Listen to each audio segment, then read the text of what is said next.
Now, you touched on a name, Tee Higgins, and that brings us to this question from Tyson from New Braunfels. Dear Mary Kay, he doesn't say, Tyson never says, hey, Mary Kay. He says, Dear Mary Kay.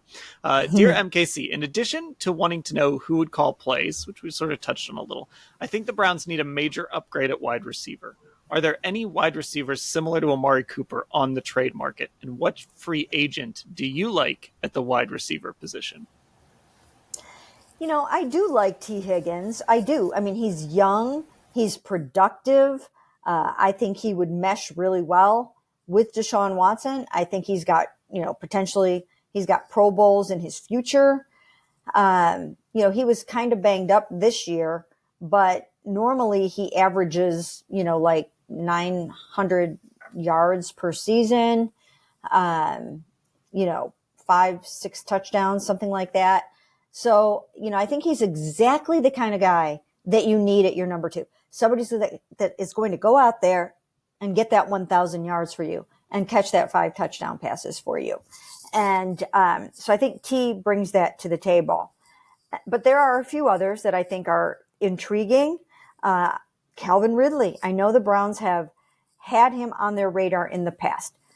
He played for the Jaguars last season after sitting out the previous season on that gambling suspension, started his career, former first-round pick out of Alabama, started his career with the Falcons and spent most of his career there, then had the year off, and then was really pretty darn productive with the Jaguars last year, 1,000-yard receiver and whatnot. So, he's a name that I would be very intrigued with. I don't know. I mean, are the Bucs going to let Mike Evans get away? I mean, that would be really something because Baker Mayfield would not have been Baker Mayfield without Mike Evans this year. He was that guy that puts you over the top into the playoffs.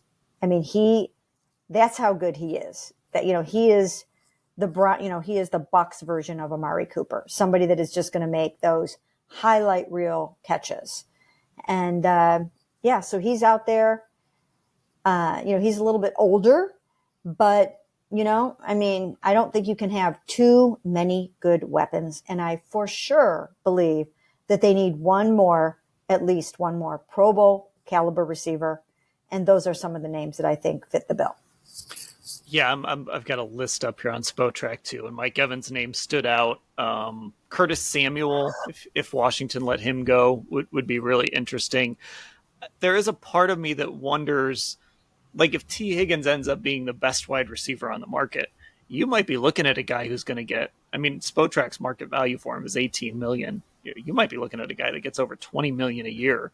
And I do wonder if that gets a little rich for the Browns' blood, but he is exactly the type of free agent that you want to sign. Second contract, just entering his prime, has shown he can he can come here and be the number 2 receiver again if he's willing to do that behind Amari Cooper, and eventually take over that number 1 role.